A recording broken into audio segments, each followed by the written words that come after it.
So there are 5 things that I want to share with you today that you can stop doing and wave goodbye to when it comes to weight loss. The first of these is to stop trying to lose weight from one or two parts of the body. Fat loss doesn't work like that. Of course, we can change the shape of certain parts of our body by working out and building muscle, but we don't get to dictate where we lose our body fat from.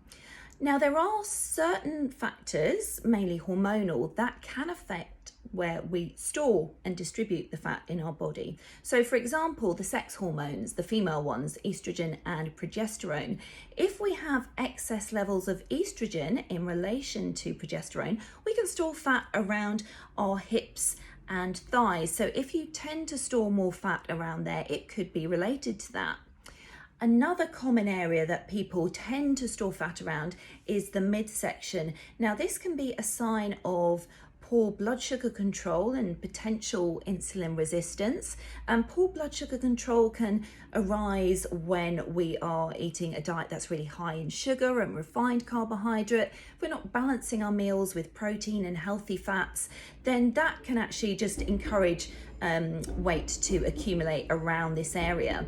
And also, high levels of this stress hormone cortisol can encourage us to build fat around the waist. So if you are under high levels of stress, if you're not managing it well, and by that I mean sort of lifestyle choices to support you, building in downtime, and looking after your body during stress, then that can really encourage those levels of cortisol to stay high. The second thing that you can say goodbye to is the whole idea of eating little and often. Now, somewhere over the last few decades, we've been told that this is really good for weight loss. It kind of keeps the metabolism fired up and we start to burn off fat a lot quicker. And that's just not true.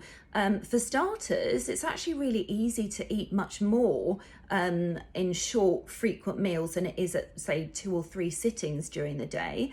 And secondly, it kind of desensitizes us to that idea of mild hunger. It's so easy now to just go and nibble on something, to go and have a snack when we're feeling a bit peckish, when in reality, that mild feeling of hunger is good. That's when our body's generally starting to burn off that fat. And then finally, you want to think about those hormones like insulin I was talking about. Every time we eat a meal, we will get some insulin release because it needs to just take the sugar out the blood, put it into our cells.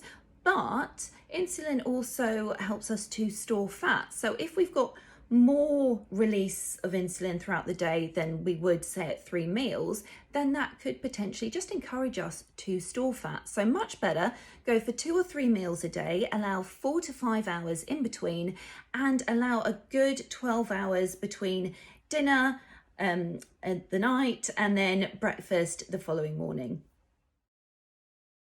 Now, the third thing that you can just ditch is just the whole concept of exercising to burn off calories. Now, of course, exercise is going to use up energy, but this can encourage us to just go for more cardio style exercise, the stuff that really gets our heart rate going, gets us sweaty and out of breath. Now, of course, this is important for us to do. It's good for our heart and lung health. It does use up energy, and it's just great to walk up a flight of stairs without getting out of breath. But we also need other types of training too. So strength-based training or resistance training is really important.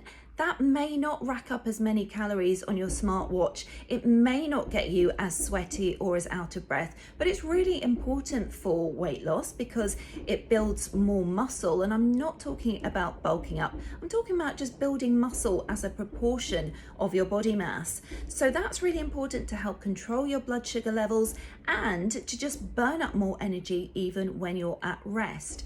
And exercise has so much more to offer than just the aesthetics. Okay, so yes, it can help you to lose weight.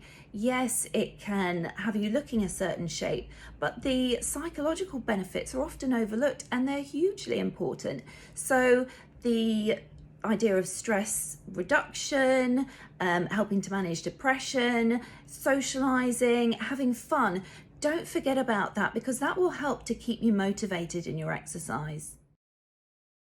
Now, the fourth thing that you can get rid of is weighing yourself too frequently. Now, many of us do look to weight as a guide.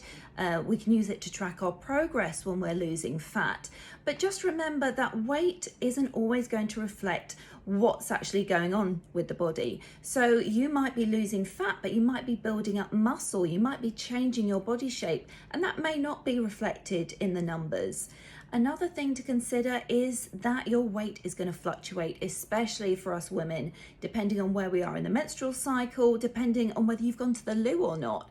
It might depend on how much salt you've had, how much water you're retaining. So it is going to vary to some extent day to day. Try to just stick to weighing yourself once a fortnight and use other measurements to track your progress. So if you're just focusing on losing body fat, maybe measure in inches, or just using a couple of items of clothing to just gauge how they're fitting.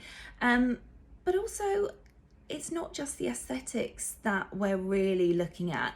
You know, if you're wanting to lose weight and look a certain way, you're doing it to feel a certain way, to feel confident, to feel energized. Whatever your reasons are, don't lose sight of them, and don't let a number dictate how you feel about yourself. And the final thing that you can just get rid of for good is counting calories. Now, this can be really tricky to do, especially if you have been down that dieting road for a number of years. We've always been told that counting calories is the key. We need to be burning off calories, but it really isn't as simple as that. And you could be doing yourself a disservice, both in terms of weight loss, but also psychologically, it has an impact. So one of the things to bear in mind is that not all calories are equal. Different foods will have different effects on the body. Some foods will affect our blood sugar regulation differently. They might affect our appetite differently. Some foods will naturally contain nutrients that help to unlock and release energy. Some foods are going to be stripped of those nutrients and so aren't going to help us use our energy efficiently. Another thing to bear in mind is that we don't all release the energy from foods in the same way, and a lot of this is dictated by the environment in our guts. So the microbiome can really determine how many calories are extracted from our foods. Also, it doesn't take into account the quality of food. So, for example, if you're just looking at calories, you might decide to go for one of these kind of diet bars that clearly states how many calories it has over more natural foods where you're not really sure of the calories, or there's a higher content, a higher calorie content, when actually one food is going to contain a lot more nutritional, healthy stuff than the other.